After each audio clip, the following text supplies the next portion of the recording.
artificial intelligence. It's all the rage at the moment. And my guest today has built an AI consultancy firm.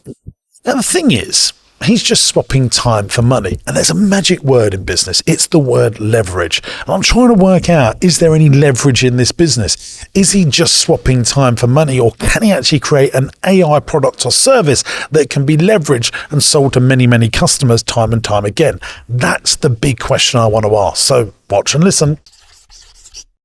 Hello, campers. Welcome back to Business Broadcast. The reason I was saying earlier is because when this isn't made at the time of going out, but JB just said Facebook and Instagram have gone down. They have. They've got an outage. My phone just gone berserk, and I was like, Insta and Facebook have gone down. The 5th of March, at 4:18, when we're recording this, Facebook and Instagram is no more. How much do you reckon How many minutes? per minute that they lose in advertising? Millions of dollars. It's got to be tens of millions, isn't it? How many business? If I didn't have to pay Mark Zuckerberg what I've paid him, I would have paid my mortgage off many times over on the house I live in. I mean, do you know they got a 45% operating profit margin? There is no. I mean, so for every dollar that goes in, they're keeping 45 cents. That is good. Anyone that's listening right now, you're running your business, and every pound you turn, are you keeping 45 pence of it in profit? Absolutely bloody not. Unbelievable. There's very few businesses that do stuff like that. I nearly mentioned one that's a customer of mine. I don't want to say that, but there are very few businesses that make the profit that if you've got an audience and you've got an audience with attention, should I say, and then you start advertising or selling advertising to your audience, I think that's probably the most profitable business there is. I wonder why. I wonder if that's why podcasting has been so popular, and we've had this big resurgence or surgence in popularity with podcasting. Because normally, if you don't pay for the service, you're the service. That's why you get it for free. But podcasting isn't that way, is it? How do you mean? So, for example, people are going to get this podcast. There's no advert. There's no ask on this podcast. They're literally just getting it for free. They are not you as the audience and not the service. Oh. If you don't pay for it, then your data or you being part of it is normally what gives the value. Yes. To that end, we should probably sell people on coming to the Leicester Square Theatre. Yeah, but the reason so the podcast, I mean, YouTube do it though, don't they? Because they're putting ads on it all the time. Yeah, but you don't have to though, do you? Right. People slag me off all the time. Going, you're putting too many ads on you. I've seen this on YouTube. It's like, we're not have a word. YouTube decide where the ads go, not me. And don't be tight. Just pay £9 a month for YouTube Premium and don't have any ads, and literally changes your life. All them times and minutes you get back. That's where editorial-led host reads are better though, because they can't stop that, can they? So we could tell people about the Leicester Square Theatre, even if you're a premium. You should be coming to that on the 10th of June, shouldn't you? Yeah. So you've paid to avoid the ads, but you're still getting an advert now, aren't you? If you'd like to come and see JB and I live at the Leicester Square Theatre on the 10th of June for this podcast live with a Q&A session afterwards, to help grow your business, and you've got £32, which is way less than a meal in London in many restaurants. Yeah, every restaurant. Yeah. And you can come and get some golden nuggets to swipe and deploy into your business. We'd love to see you there. You can buy your tickets on the Leicester Square Theatre. So type in James Sinclair Podcast, Leicester Square Theatre into Google. Yahoo, if anyone's on Yahoo. Yahoo. Wow. Is it 1996? Yes. And, Ask Jeeves what time the show starts. Yeah, do you remember Ask Jeeves? Wow. What happened to them? They get just rolled up into like AOL. And he retired, I think, Jeeves, and that's why the website just closed down. But we'd love to see you there. If you want to buy them on our website as well, jamessinclair.net, we've got a link on there under events that will take you to the Leicester Square Theatre. And tickets are selling fast. We'd love to see you there. It's going to be an amazing evening, and we've even hoodwinked the theatre to allow us to have drinky poos afterwards. But knowing lots of entrepreneurs don't drink, then lemonades and Coca-Colas all round. We'll be having like nootropic drinks or whatever it is. So we'd love to see you there, and you come meet us in person. Is your wife going to come? I think she will actually. Yeah, I'm trying to convince Nats. Is she not fancy it? I want her to come. I really would like her to come, but she's like, what is it going to be? Just you sitting on there doing a boring podcast for a couple of hours. That's about the measure of it, yeah. Would you like to come? Nah, I don't. But I'm going to try and get her there. Just tell her there's a free bar. She'll come for a free bar, wouldn't she? Yeah. I want her to come. But, then there's all the childcare excuses come out. But if it's something she really wants to do, there is no childcare excuses. Where there's a will, there's a way. Yes. So maybe there's just not the will. Should we talk about our guest today, David Stubbs? I think we should indeed. He's been trading for just under 3 years. He's got an estimated monthly revenue of 10,000 quid. Now, he's an AI consultant. And as you said in your preamble, isn't bloody everybody these days? Yeah. But he might be like one of the proper ones. Do you know the thing is with AI? It's been around for bloody ever, isn't it? And all of a sudden, it's become the hot topic for everyone to talk about. Like cryptocurrency, gets a resurgence and everyone starts talking about it again. Yeah. But it's been around a while now, hasn't it? I like to remind people, anyone that's using an accountancy software like Xero that does all your reconciliation for you rather than a human, that's artificial intelligence. We've had it for a long time now. And yes, it might have got a little bit better because ChatGPT's turned up. But I think everyone's just going to get using it in their life, and everyone's going to become quite good at it, I reckon, within the next few years. And here's a point that I'd like to make about this. No one knew how to edit videos 30 years ago other than editors. Like the really specialist stuff 10 years ago. And now you've got 16-year-olds, 15-year-olds, 14-year-olds building websites, editing videos in their sleep. They know how to do it upside down and round. You buy InShot on your Apple device for £1.50 or whatever it is a month. And that's a good editing software. It is. And I think the same thing is going to happen with AI. Yeah, 100%. Yeah, it's hot topic at the moment, but within 36 months, people will know the measure of it and get better and better at it, just as like making a cup of tea. Yeah. Like learning how to make a roast dinner, getting the potatoes at the right time. And it's all the stuff, I've never done it before, it's all a bit scary. But, after doing 20 roast dinners, you get pretty good at it. I have never met anyone who's made the analogy or the link between roast potatoes and AI, but I do like it. Yeah. I think I heard a great quote the other day. But do you agree with that? Yeah, I heard a quote that said, AI is not going to steal your job, but the person who knows how to really use AI is. I was like, I think that's right, actually. Absolutely, yeah. As you said, there's lots of artificial intelligence built into lots of stuff already. I think the thing that ChatGPT and that sort of learning methodology that it's got is put it into the practical applications for the average person. So like me and you wouldn't have really, other than Xero or QuickBooks or whatever, doing it behind the scenes, we would have had no like interface interaction with ChatGPT. Whereas now you can go, give me 10 episode titles that would work for this. Give me a summary about this, that, and the other. There's loads of practical applications. The best use of it, I've got to say, is my pal Paul, who I work with. He put together a whole pitch deck on the benefits of a supercar brand, a new supercar brand to the Emirati region, using ChatGPT, and this thing was unbelievable. The pitch deck this thing created, obviously he had to have it then designed. Yeah, that's Paul, your business partner, isn't it? Yes. He loves a bit of technology, doesn't he? He loves tech, yeah. Every time I see him, it's like a bastard child of Steve Jobs, isn't he? He just loves it, doesn't he? But what was really interesting was how, again, the value of the AI is how you get it to do the work for you. It's like being a good boss, effectively, isn't it? Your company's only as good as the results of your team that you allow your team to get you, if that makes sense. He loves buying tech stuff as well, doesn't he? Oh, he's addicted to it. Yeah, he's just got... He is to tech software what you are to buying... slushy companies or hot dogs. Right, okay. It's got it. Where you would like to buy like a little business, he will buy a bit of tech. Got it. So his estimated monthly revenue is 10,000. He's got team members. He has not. So 10 grand a month is all is. He's keeping the whole pie. But his challenge, number one, is hiring the right people to scale. Challenge 2 is building the right products. And challenge 3 is turning our knowledge and expertise into scalable products.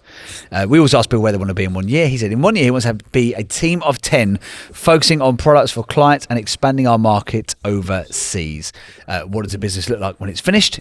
A team of 100 building micro products in AI to help people to use AI in their business or life. Profit margin stable and consistently giving good cash flow, growing at a sustainable compounding rate.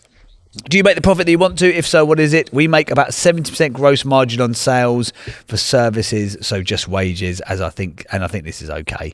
What do you do day to day with your time in the business? I currently focus on sales, social, hiring, delivery, everything, but I'm hiring ASAP, and he's got some questions that he'd like to ask you.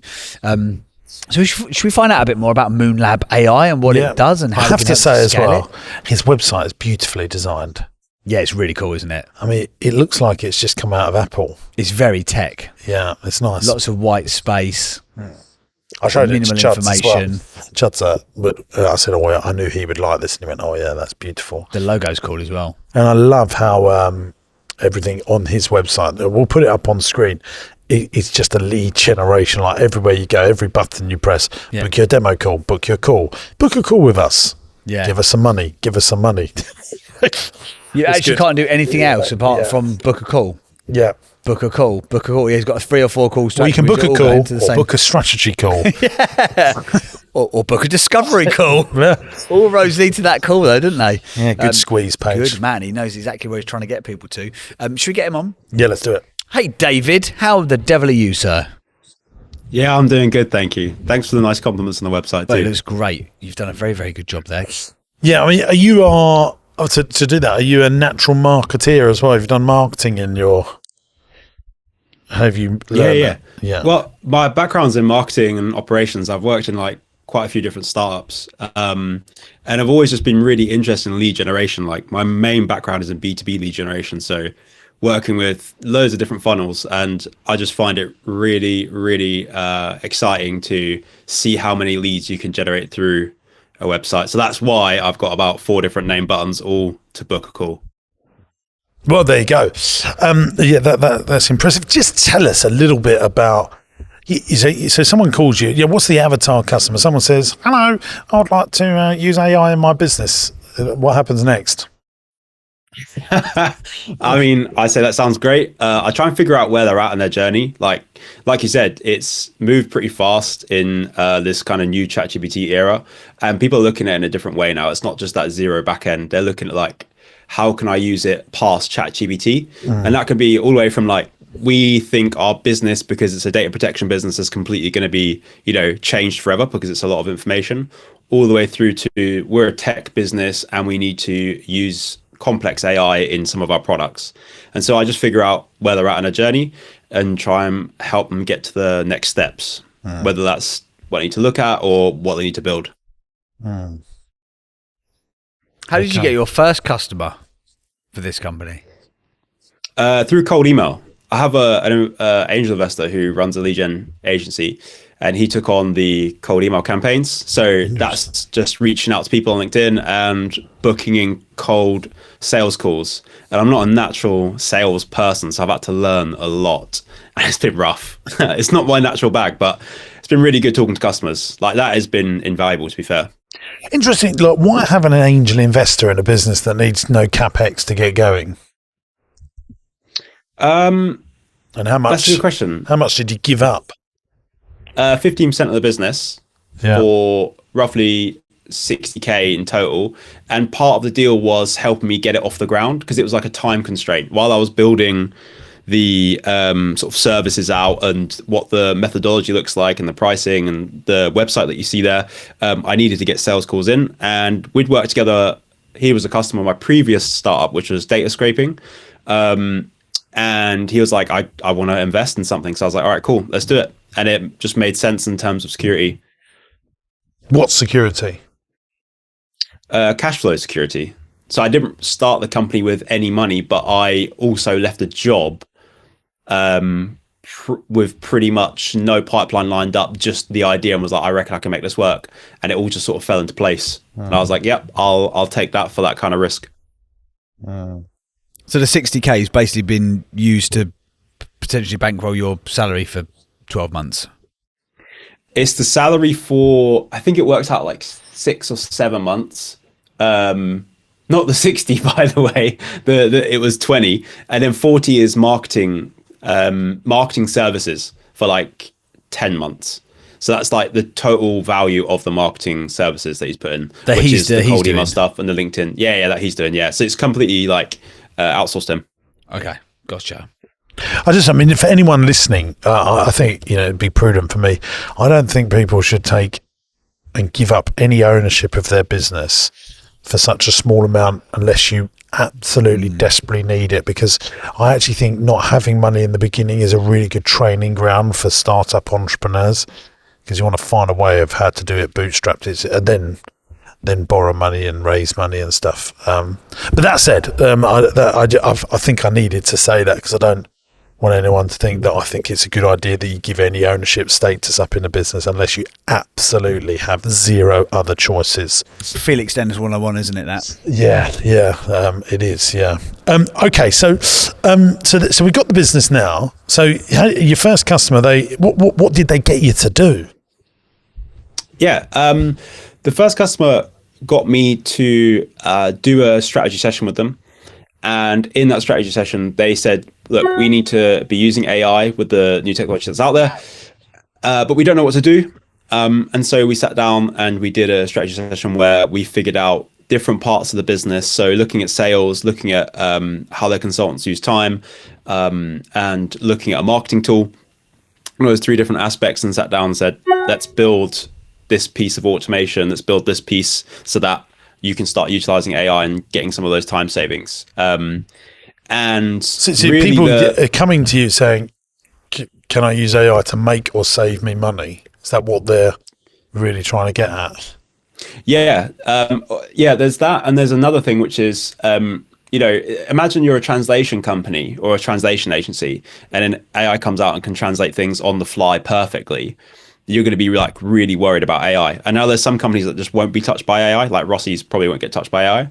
But when you look at something like a data protection company who basically just, or a law company is a really good example, where they are basically translating text and meaning between a client and a law room. And so a lot of the job that they can do can be, I don't want to say done because I'll probably get head bitten off, but it's pretty similar to what AI can do. And so, there's an element of risk to people's businesses now. So they want to figure out as well, am I in that risk category? Do I need to be worried? And if so, what do I do to protect against it? Just while we've got you here, just for businesses listening, what companies won't be touched by AI? Can you give me 3, 4, 5 examples? Yeah. Ones that are focused on like physical interactions, really. So looking after like children, retail, old people, care. Yeah, so basically any business that you're running, James, if that's... Future-proofed yourself again, haven't you? Again, Sinclair. Amazing. Yeah. So any business that you're running, and yeah, basically so what will be affected by AI? Is content going to be affected by AI? Content creators? I think that's an interesting one, right? Because I feel like you can tell most of the time when someone's just used AI and copy and pasted it. It just doesn't ring true. It just doesn't sound like someone. Yeah. But will that get better in 10 years, 5 years, 3 years? Probably. It'll be scary, and it might be indistinguishable. But that's like another question. Like then everything changes. But for now, all it will do is enhance or make video editors, content creators just faster and more efficient. Yeah, good at ideation and that kind of stuff. Yeah. So what other industries will be affected by it? You said law? Yeah, law. Software development as well. That's kind of like what some of my background is.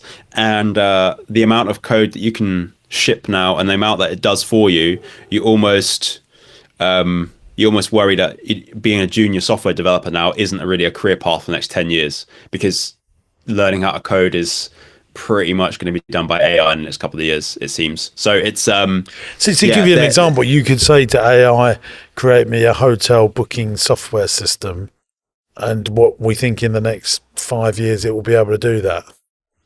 Yeah, and you'd be able to adapt it from what you see just based on what you tell it to do. So if something comes out wrong, like a button's not right or whatever, you just say, type it, or you could even talk to it or something, and it will just go because it understands how to translate what you're saying into like hard code. And it'll get to the point where like you won't even need to know how to like understand code. You'll just be able to tell it something. I don't know how soon that'll be though. It's very, very futuristic, but yeah, like while we're on the journey there's a lot of businesses that want to protect themselves, and like that's kind of yeah, that seems to be So, one of so the when key they areas. come to you and say, I want you to help me, how much do you charge them? So at the moment, I do a strategy session for a couple hours. It's 700 quid. That is actually a new product because I was trying to sell them on the consultancy straight away, but it was just there's no trust and people want to dip their toe in. It seems with AI because it is kind of new and absolute cowboy central. So I get it. So I built this thing and it's actually been my highest converting product on sales calls.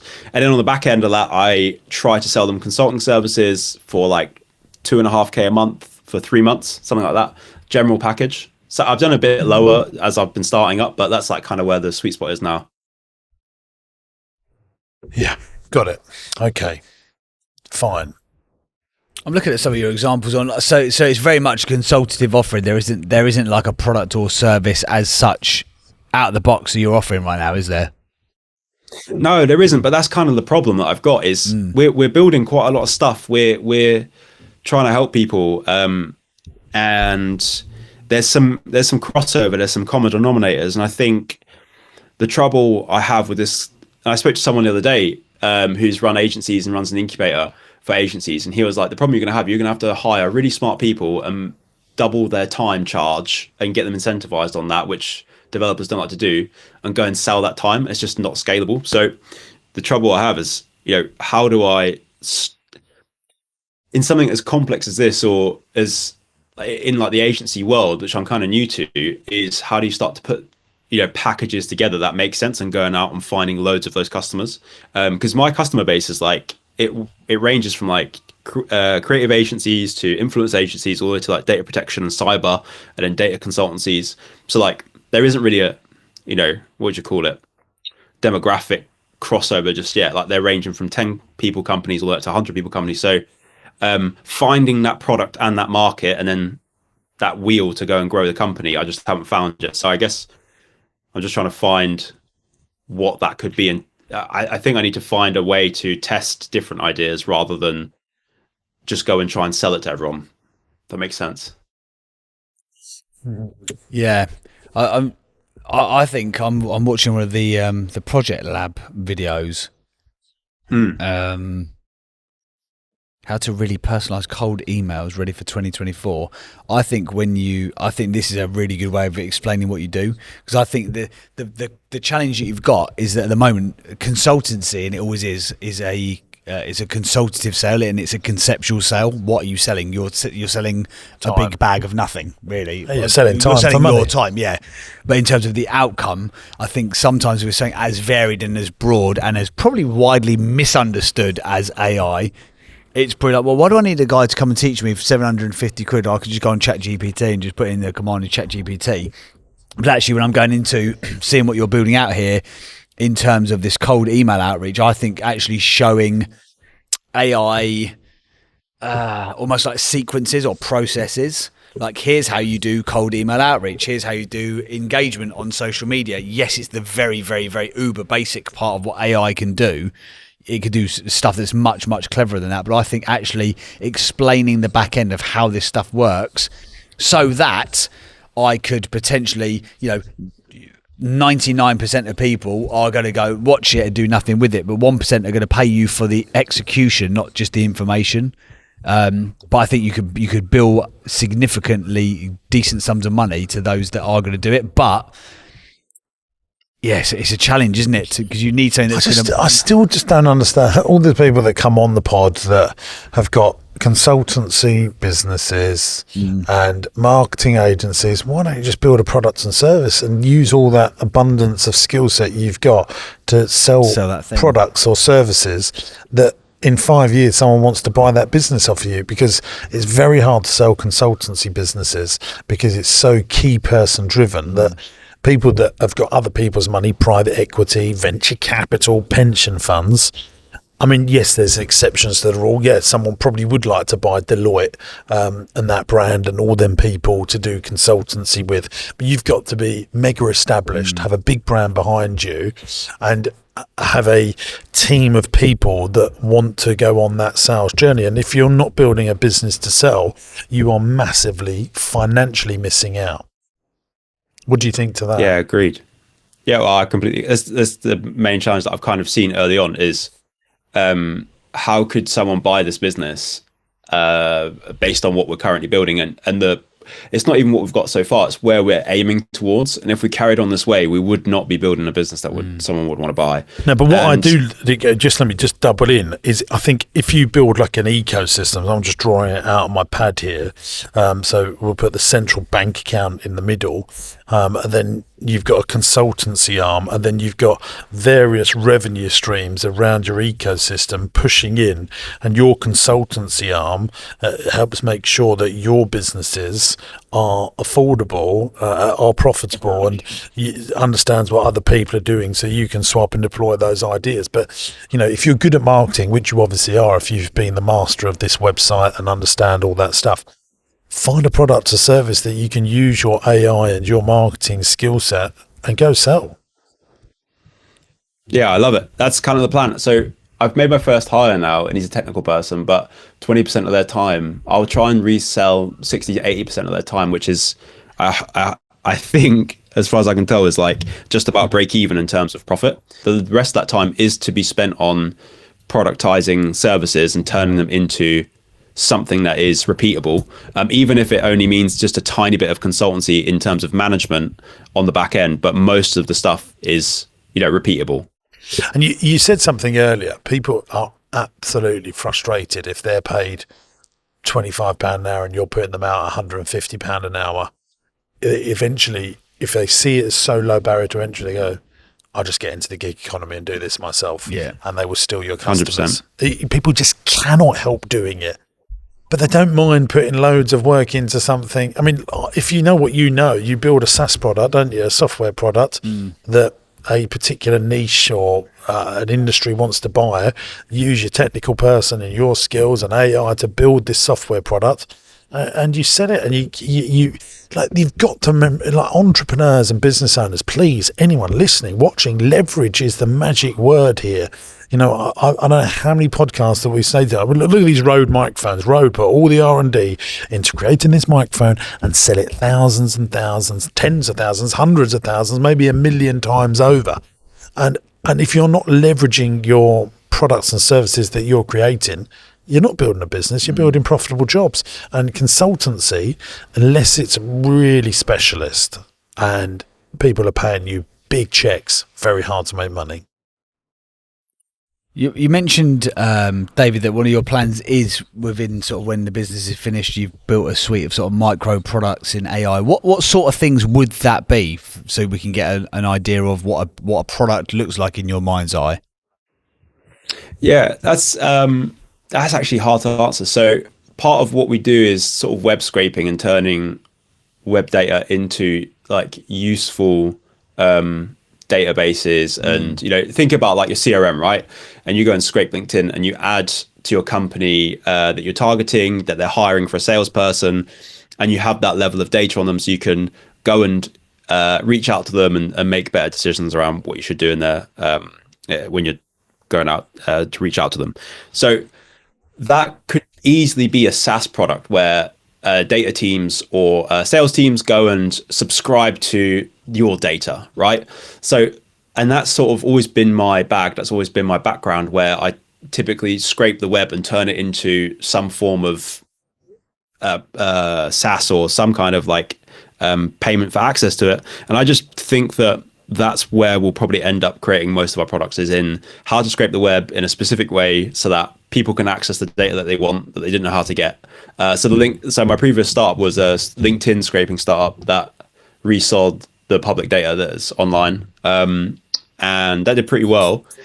And that was an example of, trying to, that's an example of the type of products that I think we will end up selling. But again, it's so far in the future, it's kind of hard to say. I just know that products are the way to get there. But the nice thing about consultancy at the moment that I'm finding is that we are getting quite a few product ideas, and we're getting absolutely that's different levels of I'm going to put this up intent on and stuff. That's exactly my point. You don't get rid of the consultancy. I'll quickly, I mean, this is awful what I've drawn here, but this is my blueprint for your business. Wow, that is I mean, God, it's like Galileo's still alive, isn't he? David's probably thinking, I can't actually see this on Riverside. Trust me, David, you're not missing out.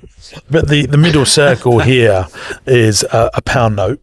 A pound, that's the central bank account, and you're creating all these products and ecosystems, but you keep the consultancy going. Because it's a good, what it gives is good profit margin pounds into you, but you want to get out of it as much. I mean, I could be doing 30 grand a month on consultancy. I absolutely know I can, but it's exhausting. And you could be doing more than that. You could do 30 grand a day, probably. Ask you to do it, but also look, to your point, David, when you're doing that consultative. But you know why I don't do it? It's not leveraged, is it? Not leveraged, no. I'm doing the work once and it's not repeatable. I do this podcast once, 100,000 people listen to it. Yeah, that's right, baby.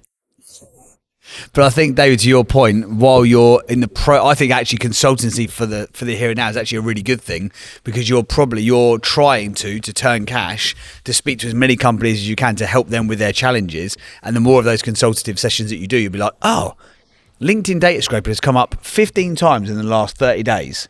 Right, there's definitely a niche there. Or there'll be, we've ended up speaking to 3 influencer marketing agencies, and actually being able to syndicate work to all of the people on their network is actually really difficult for them to do, and to get them to all engage. Oh, there's something that you'll find the product through consulting, and you're getting paid. It's almost like an apprenticeship. You're getting paid to learn on the job, which is a fantastic place to be, as long as you don't get, the risk here is golden handcuffs. Let's say you turn this into, 100, 150 grand sort of, think of it like a salary per year, then you're too comfortable to take the risk of building out the products, if that makes sense. You've got to do the consultancy with one eye on how much data can you guys get from those sessions, that if you're not going to build it directly for the client, then you can put it into your 20% portfolio of time where you're building stuff yourselves. Yeah, love it. Yeah, we're actually doing that. We've got my first hire is now taking all the sales calls that we've done and is tasking AI with finding those common denominators based on their pain points and stuff. That's just a good example of how AI can be used. It's just like getting a load of data into one place and going, where are the commonalities, or what should I be looking at? So hopefully we'll find something through that. But yeah, that's great. I love that. There's a couple of questions that you had that you wanted to ask to Jim. I didn't know if you wanted to chuck them to him before we do the 8 traits of the greats. Yeah, let's do the questions. But yeah, Chuck, have you got your questions there, David, or do you need me to read them out? No, it's all good. I have got them. And I think this is a really interesting one. Ed, can I just fire off? Yeah, go for it.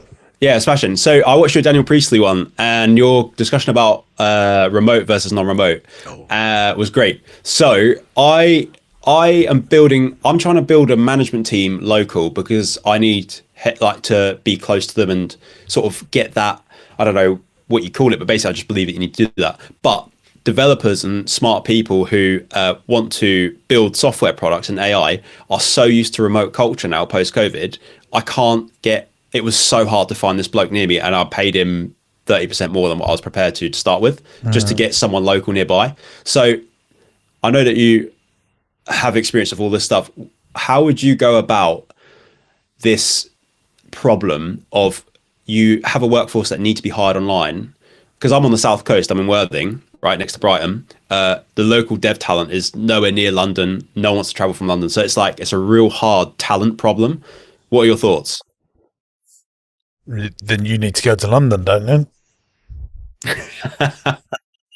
Yeah, I guess that is one way of saying, what if I don't want to go to London? James Sinclair in an absolute nutshell. If anyone's never listened to your content, go, why is this guy, how does he do 40 million quid a year in a complex world? That 5 seconds sums you up perfectly. So good.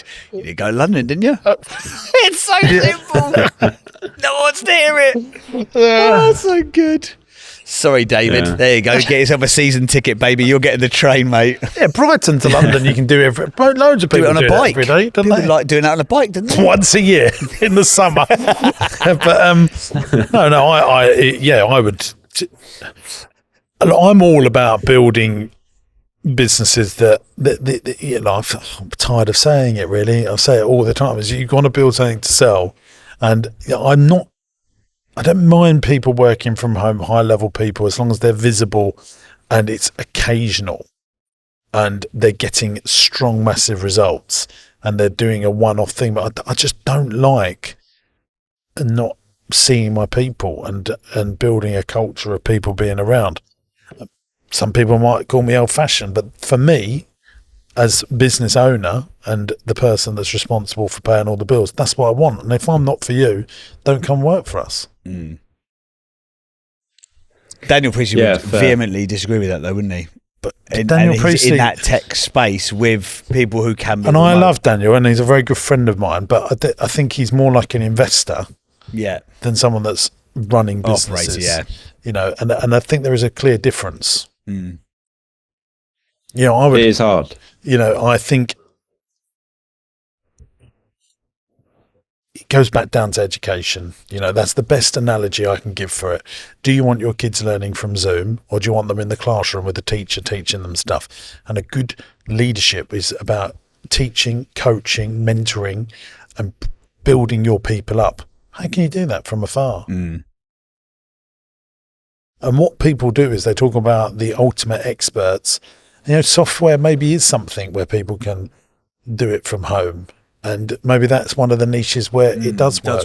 And that did work pre-pandemic, and it will still work after the pandemic.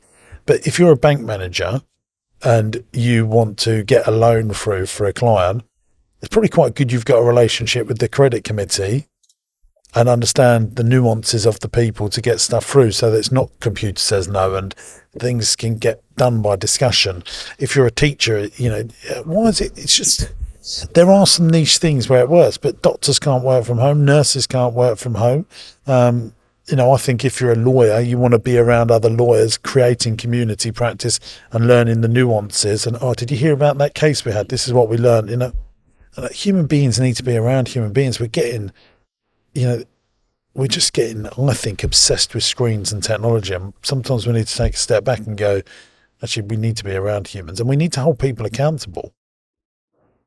And I do you know what? The people I think that are present in offices, I'm just telling you this now, people that are present around decision makers and leadership, they're the ones that get promoted and go further. Yeah, I agree with that. They just are. Yeah, whole 100%. Because people still buy from people, and if they don't know where their people are, it's a difficult one. But I do think software is one of the rare ones. But I mean, we've got remote people now that we're employing in the Philippines to help with optimization and marketing and SEO, but we've still got an in-house team using those outsourced people, because the best people around the world and the best value people in this case are over in that part of the world. But I wouldn't actually have a problem in moving people to this country. Yeah, you're very unusual in that way, aren't you? What's the want results? You know, so core management team, local and the on other the thing ground. I would remind people of, one of the most valuable companies in the world, Apple, built the Apple campus, that beautiful building, because they want their senior developers to build community and discuss problems. And everyone goes, oh, loads of time is wasted by the water cooler. But the water cooler is a metaphor for people actually chatting, building relationships, building connection. Yeah, 100%. So in the short term, for someone like a David, you're thinking management team in a central hub somewhere, and then if you need to offshore work to make it more cost effective, that's fine. But the senior management is done. But I would, I mean, like if I had a software company, I would be in London. Yeah, I wouldn't base my office in Worthing, you know, or Brighton. I would go where the people and the talent are. If I had a software company, I might even consider being in San Francisco or Silicon Valley. I don't know. I would go to where the majority of the people want to be. Maybe not the but answer. We're building. We're building. You know, building a business is not easy. It's a marathon. It's not a sprint, and sometimes it needs a sacrifice or two. Yeah. And this might be one of them. What? The next thing. Go on. The next question. This motivational chat we're having.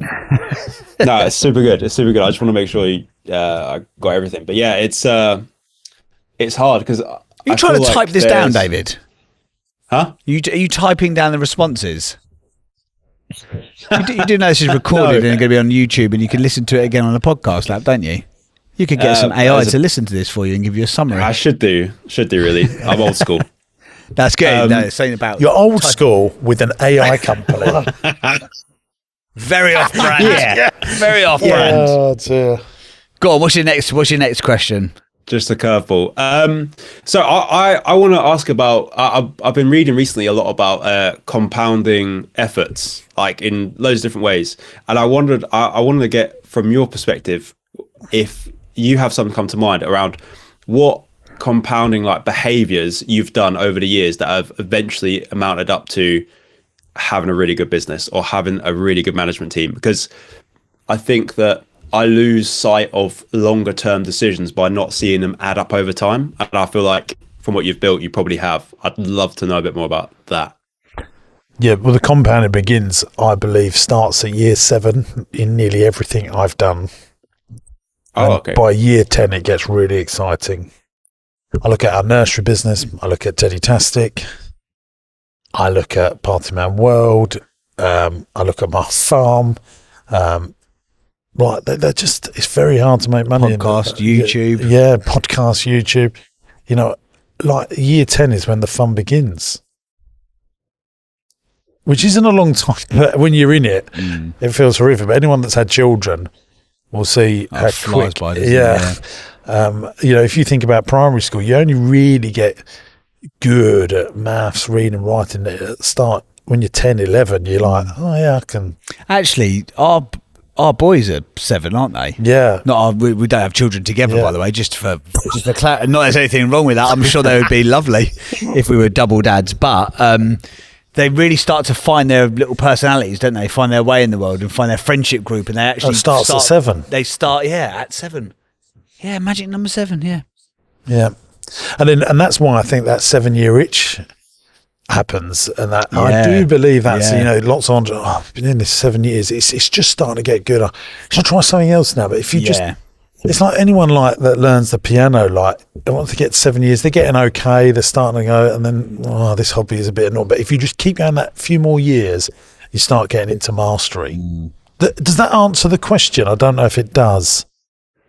Yeah, I mean, you set the scene for like what it looks like when it happens, but I was wondering if you could recall like some of those like actions or behaviors. So like it could be like networking, because recruiting talent is the, you know, you've got to invest into people that are better than you, talented people that are better than you, and what lots of entrepreneurs do, and certainly the early James Sinclair, the 21, 22, 23-year-old James Sinclair. I was very lucky in employing Aaron, which filled in my weakness, which was management and organisation and administration, and he is a master at it. And I was a master at doing the impossible, and he was a master at doing the possible, and you need both. But then I would try and look properly for people that were similar to me. You don't need similar to me, you need management. And the management, lieutenants, people that want power, that are organised, that they don't really want to take risk, they just want to get stuff done. Those people are the people that you should look out for. So in your management team though, so not co-founders exactly, but specifically there to go and orchestrate everything. You don't want co-founders, you want management. You know, stop thinking like you want management. If you're a head teacher, you want the best possible deputy heads and teachers to run the school, not more head teachers. Yeah, interesting. Most people don't want. Most people are sane and don't want to run a business. Like I keep saying on this podcast, there's only 7,500 individual companies that employ more than 250 people. You know, most people are sensible and don't want the stress and the 24/7 mindset of running a business. I mean, it's not healthy in many ways. You know, I've seen that bloke from NVIDIA. Yeah. JB never heard of NVIDIA. Now, this guy, I am absolutely sure will know what NVIDIA is. You know, do you? Yeah. JB, on a few episodes ago, I said, have you heard of NVIDIA? No. I mean, they are one of the most valuable companies in the world now, aren't they? Yeah, crazy growth. But anyway, insane on another level. I mean, there are reports that they are going to be up there, like with Google and Apple, within a few years, and Tesla. You know. Yeah, I think they've overtaken. They hit $1 trillion. Yeah, they hit $1 trillion. Yeah, it is unbelievable. And their customers are like Apple and Google, aren't they? They have some of the best companies in the world that trade with them. But there's some really good videos going around about the founder of him. I don't know if you've seen them on Instagram and stuff at the moment, but he just like, it's just not worth it. I don't know why I'm doing it. And he's a billionaire many, many times over. Yeah. I sent you a video. You did, yeah. And it was a really powerful video. Like, someone said, "Oh, if you know that classic, what would you do now if you started again?" I wouldn't, because it's not worth the stress and strain. But that is running. I mean, taking a business to that level where you're using the public's money and you've got shareholders. I mean, that is another level of stress that I don't actually understand. I'm not the person to give advice on that. I don't have shareholders and have to really answer to anyone other than a bank manager that I need to keep happy. And his reliance on me becomes less and less each month as I pay down another £150,000 worth of capital a month. That's a scary thought, isn't it, JB? Right, let's have one more question then, David, before we wrap this episode up and we do the 8 traits of the greats. You've got one more question you want to chuck at us? Yeah, I want to know how do you then go and build the culture that keeps management and keeps employees super happy, and is it like based off of? Do you think it has to be based off of the way you naturally are? It seems like from the outside looking in, I think you build it exactly that way. You must have a great company culture, actually, because the amount of people who've been with you for a long time in what could easily be perceived as short-term jobs, because really like leisure entertainment, you probably get a lot of like sixth form and colleges and summer jobs and stuff, but you get people who've worked with you for years and like decades in some instances. I can only talk with the people that are directly responsible for me, because they're the people I spend a lot of time with. Yeah. My 1,100 people, and I don't deal with those people day to day. But company culture does come from the top down. Look, be fair and reasonable. Expect results, and if people are not pulling their weight, you need to change the people, because keeping low performers around turns good people into average performers.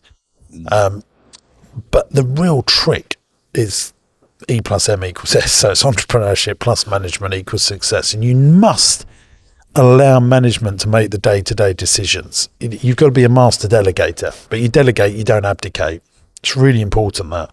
Delegate, but don't abdicate. You need to build a team that make the day-to-day decisions, and they've got to be better than me. Most of my people, Jenky, my commercial director, Aaron and Leah and Tracy and Charles, they are all people smarter than me. It's just I've got the balls to roll the dice. And I'm very comfortable signing £1 million, £2 million, £10 million personal guarantees and deal with the stress that most people cannot contemplate. I will deal with it. Awesome. But in summary, we speak about this a lot on the podcast. Your first job is to generate cash and know how to get sales, get customers. You've got to work out how to create cash flow. Then once you do that, your second job is to become a recruiter, and you're always recruiting and looking for talent. And I think entrepreneurs and business owners should employ a PA as soon as they can, and then an accountant as soon as they can, and then a manager as soon as they can. Those 3 things that are running the day-to-day of your business, and you get out the way. You dive in every now and then and go, I really don't like what we're doing here, and I do that. And have your mind changed by fact. Like if they say, well, we're doing this because of this, this, and this, you can have your mind changed. I think it's really important. It shows real, true leadership if your mind can be changed. There's another thing as well that me and Chud's heard about, something that I think is really important that entrepreneurs can manage, and on Modern Wisdom, the podcast by Chris Williamson, and I love this little phrase about the tyranny of the minority. And the minority shout the loudest, and they become tyrants within human beings and an organisation. And it's your job as an entrepreneur to stamp that out and stop that happening, like health and safety going mad, or political correctness going mad, or rules going mad, or because everyone's talking about GDPR, we can never send an email again to our list unless they all opt in. All this stupid stuff, the tyranny of the minority. You've got to be very careful of that. Just be fair and reasonable and do the right stuff and everything's okay. But you got to fight, because you get a lot of people together, it starts becoming political. But this isn't, a political party. You're in charge and you'd have to take charge and say, no, we ain't doing that. And every now and then I have to dive in and go, no, we ain't doing that. But it's very rare. People want to be led, don't they? Mm. And then empowered to go and do the thing that you've led them towards. I don't want to manage my businesses. I'm not a very good manager. I don't like managing day-to-day stuff.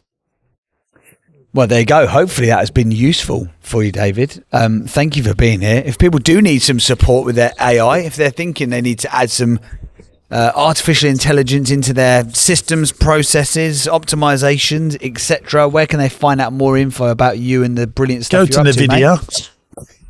And he would say it's not worth it. If you do fancy taking a shot, it's just moonlabs.ai. Go and check out his beautiful website. It's very nice, because it's so well designed. And it's 3 colours, isn't it? It's white, it's grey and black, but mainly black and white. Yeah, beautiful. It's very good. Very good. There you go. Awesome stuff. Thank you for being here, mate. We will check back in with you in a few months' time and see how you're getting on that journey of entrepreneurship. Brilliant stuff. There you go, David, on the podcast there. I've got a question for you. We haven't done the 8 traits of great, so. Oh, yeah, we do the 8 traits of the great. Go on, ask me the question. Now that you've done your own gig and you've been an entrepreneur, Yeah. if someone offered you, a real chunky salary and they guaranteed it for 10 years and you could pretty much do what you want in work or stay doing what you're doing, where would you be? I'd stay doing what I'm doing. Really? Yeah. Because you're worried that employers wouldn't allow you to wear that shirt. Yeah, especially if there's a uniform policy, I'm out. I'm not interested. Yeah, I think once you've done your own thing, it's very hard to go back. I know we had a previous podcast episode where the lady, Jo, who had gone from a teacher to being an author to then having to go and get in freelance work. I imagine if you tried to start something and it hasn't quite worked out, and then you have to go and get a job, or you decide to get a job, that must be a very strange day walking into an office with a PAYE 9-to-5 job. But you're always going to get paid, and it's more or less guaranteed unless the business goes bust. True. That is true. I know lots of people return back to employment and they're now loving it. Yeah. Actually, I had a coaching company before all the pandemic stuff, and then I came and worked with you when I left that business. For a fortnight. But no, that was a lovely fortnight. I had a lovely little time. But I had a real challenge because of, I think you have like a bit of an identity statement of you become the thing that you do. I was like, well, I've got my own business. And I was like, well, hang on a second, I'm going to work for this guy. But then I was like, but I can learn so much more for a fortnight in this instance from you. And I think sometimes it's a case of it's about knowing what you truly want, isn't it? I guess. Yeah, for sure. Because if you want that, if you're hell bent on work-life balance, then starting your own thing is probably not for you.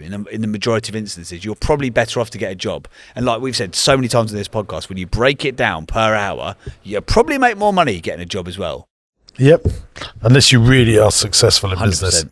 Which we know most aren't. So let's rate him on the 8 traits of great entrepreneurs. Let's bloody do it. 8 traits of the greats. How did he fare? Number 1, starter in the end in mind. Nah, no, I can't have that one. No, I've kicked him out of the room by the way as well, so you can't hear us. So we can be I don't care, even if they're there, I don't mind. No, you don't. I do.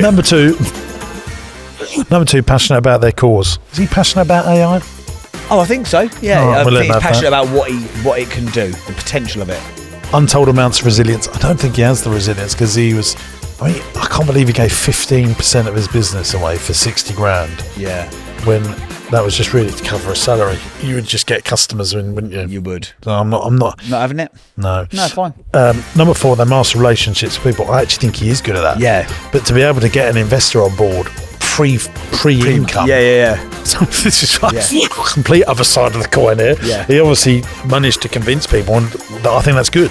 Number 5 is commercial awareness. I think he does actually understand commercials because he just didn't want to be cash flow tight, and he understood, and he understands that his business is swapping time for money, and he doesn't want it to be like that. I'm going to give him half a point for that because I think he will get very good at that. Yeah, he seems to be the person that would be good. Number 6, they innovate, so they don't have up. He is an innovator. Yeah, definitely doing that. We're giving him the innovation.